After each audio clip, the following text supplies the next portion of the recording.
We're going to talk a little bit about building envelopes and heat penetration and what that looks like. First off, what does that mean? In a house, the HVAC system is designed to remove all the heat from the house, taking it from a place we don't want it and moving it to a place that does not matter. So, the air conditioning system is tasked with removing all that heat. That's its whole purpose. That's what it does. How does heat get into the house? There are several different things. How many people live in the house? Every person generates heat.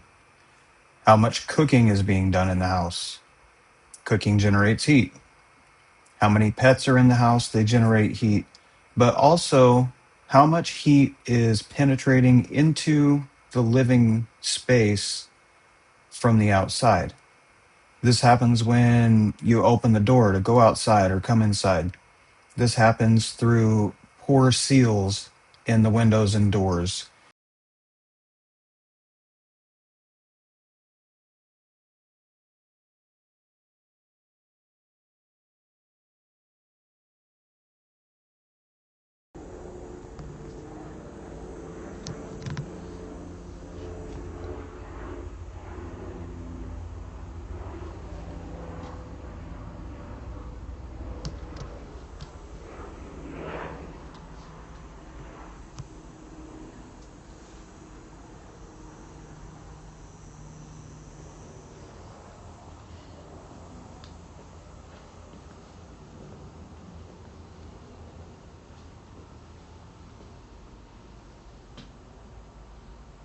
Wow.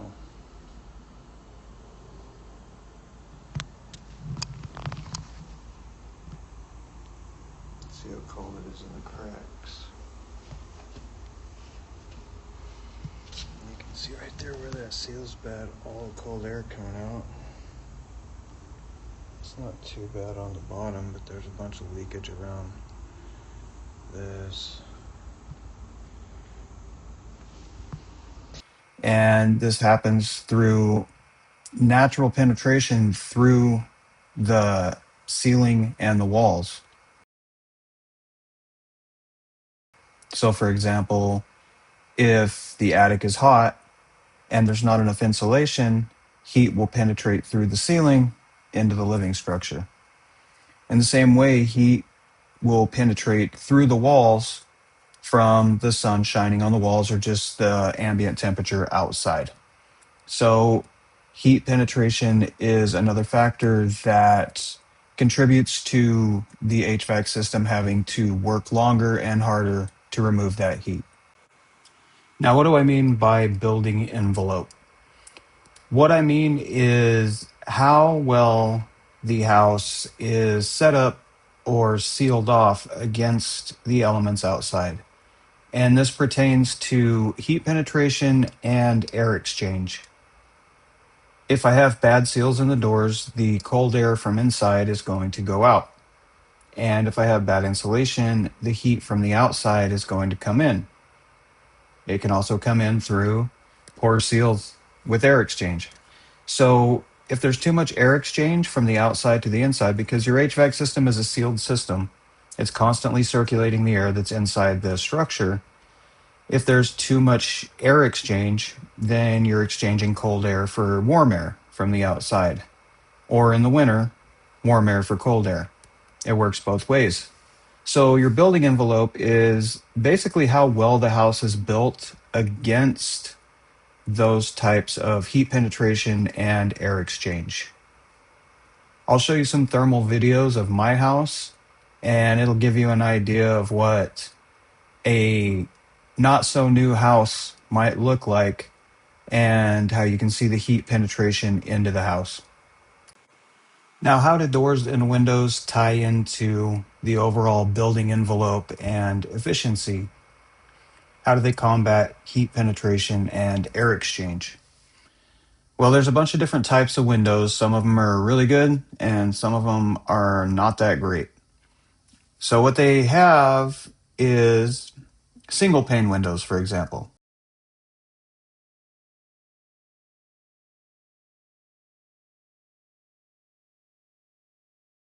It's just one piece of glass. It's one thin piece of glass typically. And it does not do a very good job of keeping that heat outside or keeping the cool inside. It has a low insulation value. Double pane windows have a lot better insulation value. They protect against heat penetration much better. They have two panes of glass and usually an air gap in between those two panes of glass. Some fancy houses and some fancy expensive windows have argon or some other gas in between those two panes of glass that help reject some types of light penetration as well as heat penetration. Now, doors are kind of the same way. They don't have single or double pane doors, but they do have more solid and cheaper doors. And as you will see in the thermal imaging of my house, my front door is solid, but you can still see the heat coming through it. And the other thing about doors and windows is the seals. If you have a gap on the bottom of the door where air is constantly exchanging, if you can see daylight underneath your door, then you're losing efficiency. You're losing energy. You're air conditioning the outside, heat is coming in. Same with the windows. If you have poor seals on your windows, then the same thing is happening.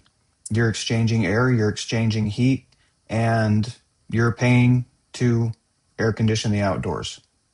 So, seals on doors and windows and the type of windows have a big effect on heat penetration and the building envelope.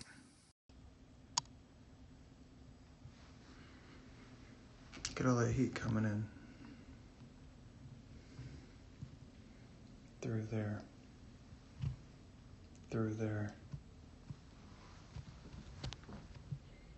Look at that, that's sealed up like an ass. That's crazy. Can't imagine why my electric bill is so much. Look at all the heat here. That is wild.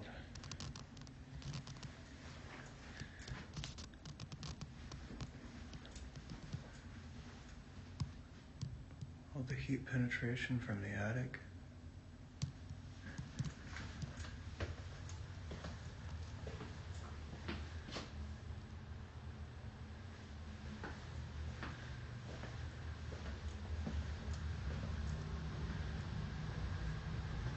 All the heat penetration from the garage.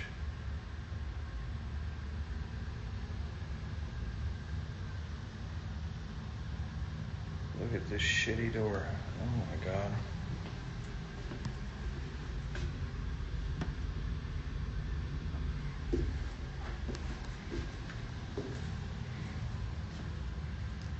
Got all the heat in the bottom.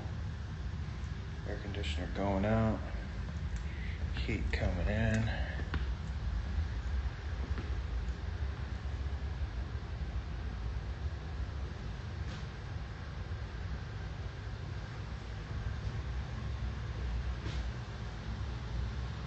There's the air conditioner trying.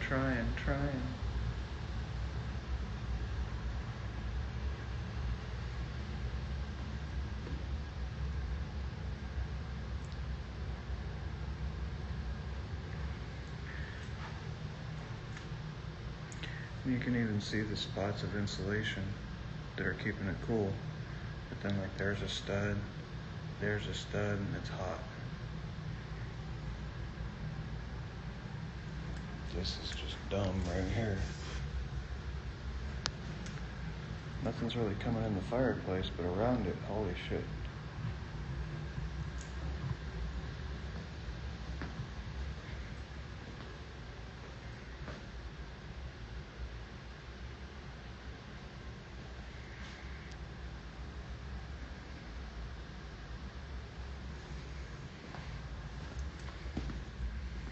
Freaking bananas, man. All that heat coming into my house. Just pour it in right there.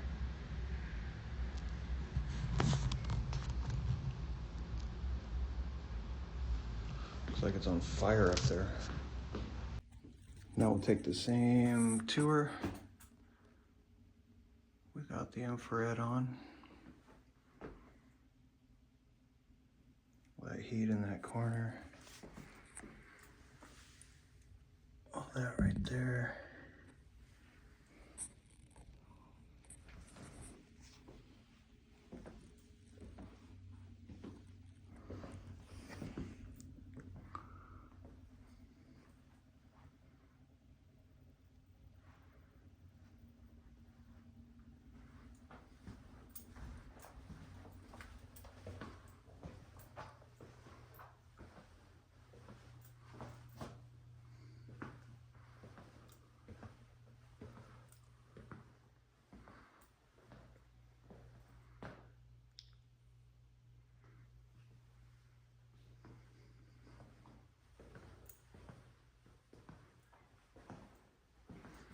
Crazy.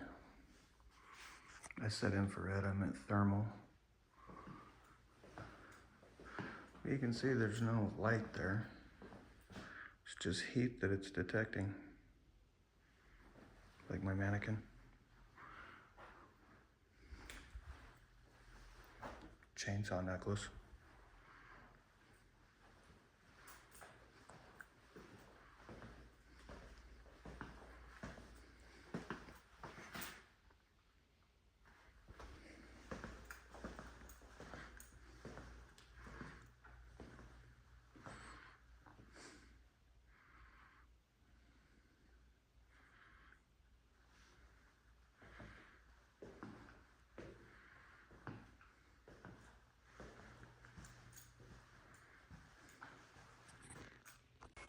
Now, what is insulation? I think everybody probably knows a little bit about what insulation is. And when you think about insulation, most people think about the old Pink Panther insulation, the old pink fiberglass insulation that came in rolls. And that's what's inside a lot of houses and older builds. And that's kind of nostalgically what I think of when I think of insulation, because as a kid, I touched it a lot. And that might be part of what's wrong with me now. But insulation is the real itchy fiberglass stuff that rolls out, and it has paper on one side and it's pink and fluffy on the other side, and it looks like you want to touch it, but after you touch it, you realize you don't. So that's what most people think about when they think about insulation, and it holds true. What it is a barrier that protects against the heat exchange or heat penetration. It keeps the cold inside, it keeps the heat outside. And in the winter, it keeps the heat inside, it keeps the cold outside. If you have a cooler, then that is filled with a type of insulation. Typically, it's foam insulation or a styrofoam cooler. But what it is a barrier between the outside elements and the inside elements. Insulation in a house is exactly the same thing. The exterior walls are full of it. Most of the time, the interior walls aren't, but the exterior walls will always have insulation. And typically, what you'll find is there will be insulation in the ceiling. And that can come in a bunch of different forms. It can show up in the form of the old batted, rolled out pink or yellow insulation. Most houses in Phoenix will have what's called more of a cellulose type insulation or a blow-in insulation.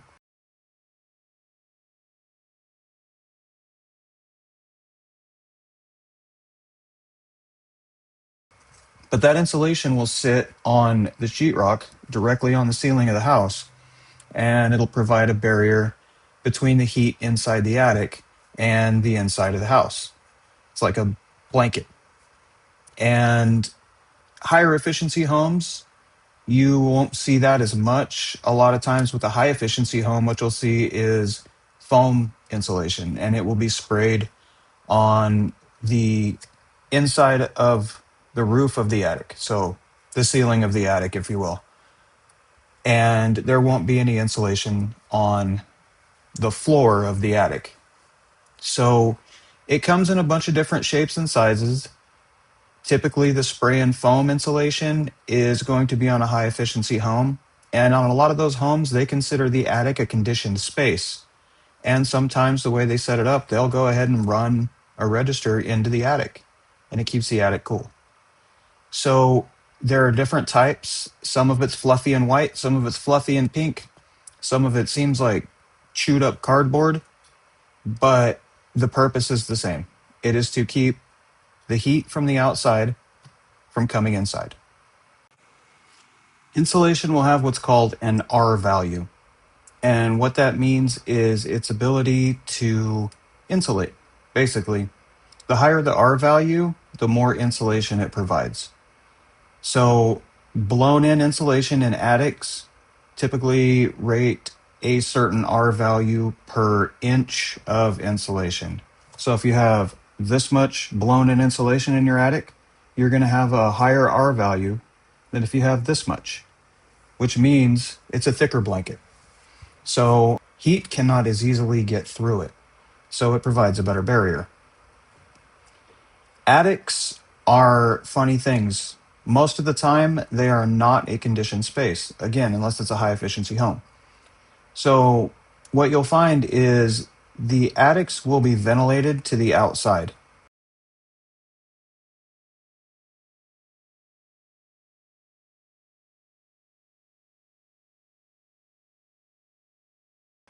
And the fun thing about that is you might think, okay, if it's 120 degrees outside in Phoenix, then it's 120 degrees in the attic.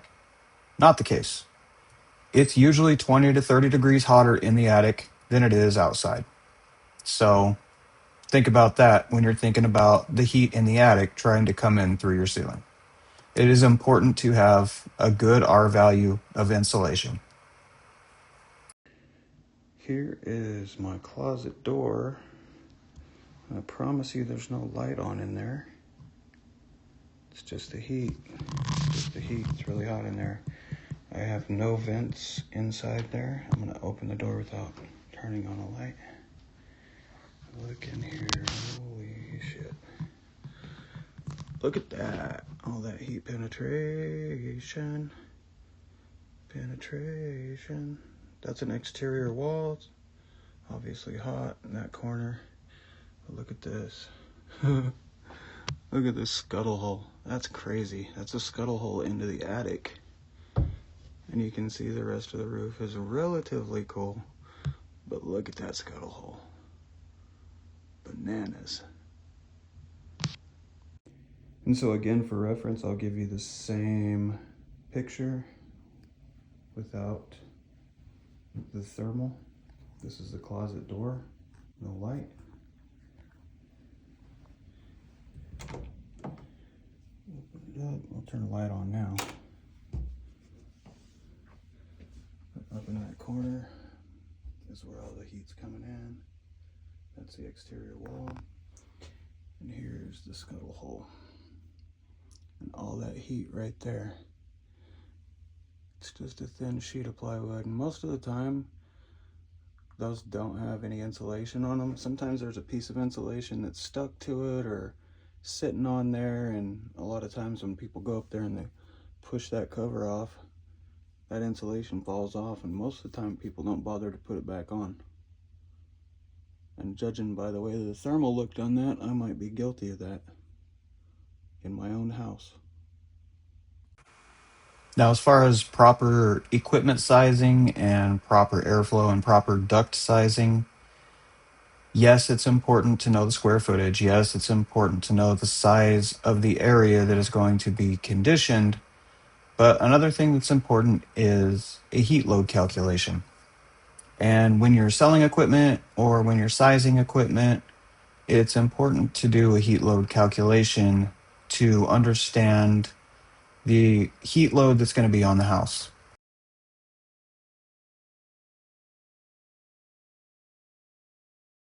It takes into account the R value of the insulation, the age of the house, where it's at, the south facing walls, the north facing walls, the east and west facing walls. It takes into account how much sun is going to be shining on those walls, how many windows are in the house, how much glass is in the house, how much heat penetration is possible for that building envelope. It also takes into account how many people live there, how many pets, all kinds of things. And there's a bunch of different heat calculation apps and charts. You'll have to find whichever one works for you, but it is an important factor. If you would normally need a 3.5 ton system, but you have 10 people living in the house, then you might need to upsize the equipment a little bit or do some duct modifications to compensate for that because that's a lot of extra heat in the house. So that's another thing to keep in mind. Heat load calculations are very important. Now, I'm not an attic scientist, but I have been in a lot of attics and I have spent enough time in them to understand the difference between them. I may not have all the terminology right, but that's okay. Like I said, I'm not an attic scientist. But there's a big difference between a high efficiency home crawling into that attic and a normal standard efficiency home, what I'll call it. There is a very big difference in the way they keep heat out of the structure and the way they are insulated. As soon as you crawl into a high efficiency attic, you'll be able to tell. Number one, the floor of the attic is clean, and usually it's foam insulation above you. And you can tell a stark difference between the temperature of one of those attics and a regular type attic that is ventilated naturally to the outside air.